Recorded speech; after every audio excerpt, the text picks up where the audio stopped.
Hello students, we are studying unit number 4 security requirements. Under that secure socket layer we are studying. So in the previous videos we have seen that there are 4 protocols of SSL which are arranged in 2 layers and out of those 4 protocols we have seen the first protocol, that is handshake protocol, in the previous video. Now in this video we are going to study about change cipher specification protocol. So as we have seen that the negotiation of cipher suit and generation of cryptographic secret are formed gradually during handshake protocol. So both the parties, client and server, were exchanging their certificates, their security capabilities and all, and then based on that they are deciding on the which protocol is to be used, which algorithm is to be used, and then cipher suit was decided by both of them, and both the parties are authenticated to each other in the handshake protocol. Now the question is, when can the two parties use these parameters secrets? So SSL mandates that the parties cannot use these parameters or secret until they have sent or received a special message which is called the change cipher specification message. So this message is exchanged during the handshake protocol last phase as we have studied, and it is defined in the change cipher spec protocol. The reason here is that the issue is not just sending or receiving the message. The sender and the receiver need two states and not a one state. So one state is the pending state. Keep track of the parameters and secret, and the other state is the active state which holds the parameter and secrets which are used by the record protocol to sign or verify or to encrypt and decrypt the messages. So in addition, each state holds two set of values. Read, which is used for inbound messages. Inbound means the messages which are received, and write means for the outbound messages, that the messages is to be sent. Okay, so as you have seen, the sender and the receiver requires two states here, pending states and active state, and each state holds two set of values, that is read and write. So here we can see this, that a change cipher specification protocol defines the process of moving the values between the pending and the active states. So here in this diagram it is shown with a hypothetical situation and with these hypothetical values to show the concept. Now only a few parameters are shown here. So before the exchange of any change cipher specification message, only the pending columns have the values. So you can look at this. Here all pending columns are having the values and none of the values are there in the active column. So before the exchange of change cipher specification protocol message, only pending columns are having the values. Now first the client send the change cipher specification message. So client has first sent this change cipher specification message to server. So after client send this message, it means that for sending the message, which secrets we are using? Sending means writing the message. So for sending, client has used its write secrets. So outbound message, when it is sent from client to server, client has moved the outbound parameter, that is the write parameters, from pending state to the active state. Okay, so the parameters to sign or encrypt the outbound messages are now used, and after the receiving the message, what happens? It will move the read, that is inbound parameter, from pending state to active state.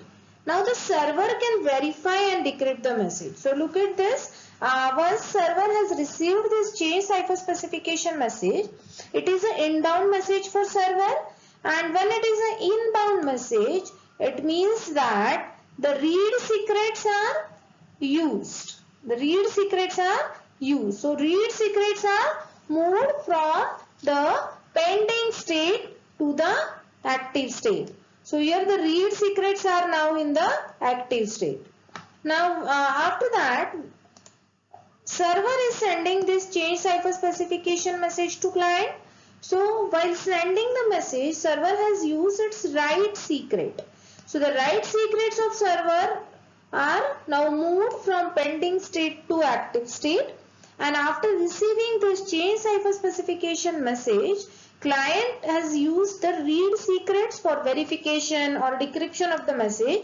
So the read secrets of client are now in the active state. So finally, after exchanging of this change cipher specification message, both the parties can communicate in both the direction using read write active parameter. So both the parties are now having their secrets in the active state, and then they can start communicating with each other.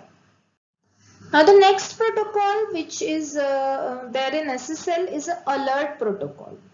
So SSL uses this alert protocol for reporting the errors and the abnormal condition.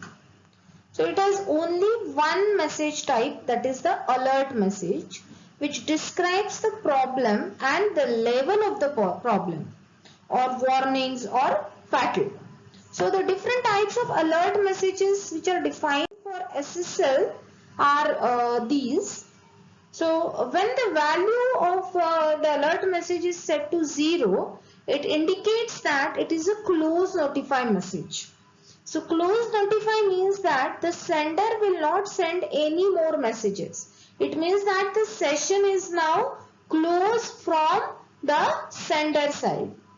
When the value is set to 10, it means that unexpected message. So an inappropriate message is received which the receiver is not able to understand. When the value is set to 20, it is a bad record MAC. So it is an incorrect MAC received. So when the MAC value which is received from the sender is not correct, it is not verifiable. In that case, the bad record MAC message is sent. When the value is set to 30, it is a decompression failure message. So decompression failure message, when it will be sent, when suppose receiver has received a message and unable to decompress it appropriately. In that case, the decompression failure message is sent. When the value is set to 40, it is a handshake failure message. So it means that the handshake protocol which is failed. So sender is unable to finalize the handshake protocol. Value 41 indicates the no certificate. Suppose client has no certificate to send. Server has requested for the certificate from client, but client is not having any certificate to send. So no certificate message is sent as an alert message with the value 41. The bad certificate message is having a value 42. It indicates that the certificate which is received by the receiver is corrupted, or it is invalid, or like it is revoked. Okay. So if the corrupted certificate is received, then the bad certificate alert message is sent. Then value 43 indicates that unsupported certificate. Unsupported means the type of certificate is not supported. For example, server has requested for extra 509 type of certificate, but client has sent some another type of certificate. So it is unsupported certificate alert message. Then value 44 is a certificate revoked. So here the signer has revoked the certificate, or the certificate is revoked due to some bad activities done by the signer. Value 45 is indicating certificate expired. Certificate lifetime is now expired and that expired certificate is received. 46 means certificate unknown, so unknown certificate is received. 47 is illegal parameters. So it means that an out of range inconsistent fields are received. The parameters which are not expected in that protocol are received. So these are the different messages or the error conditions which are communicated by using the SSL alert protocol. So the next protocol which is there in the SSL protocols is a record protocol, which comes in the second layer of protocol. The record protocol actually carries the messages from the upper layer, that is from handshake protocol, chain cipher specification protocol and alert protocol, or it also carries the messages from the application layer. So the message is fragmented and it is optionally compressed. A MAC is added to the compressed message using the negotiated hash algorithm. Then the compressed fragment and MAC are encrypted using the negotiated encryption algorithm. And finally, the SSL header is added to the encrypted message. So let us understand that what is done here in the record protocol. So the processing is done by the record protocol for the payload which is coming from the upper layer protocol.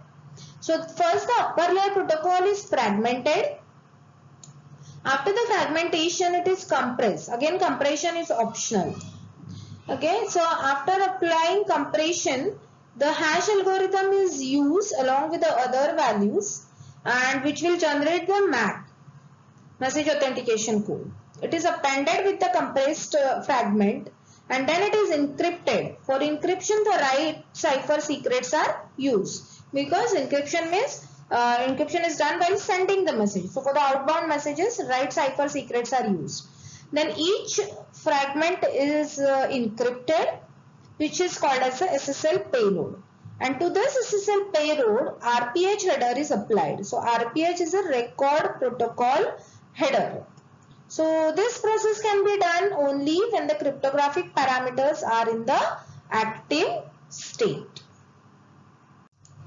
So this is all about the SSL protocols. So we have seen that there are 4 SSL protocol: handshake protocol, chain cipher specification protocol, alert protocol and a record protocol.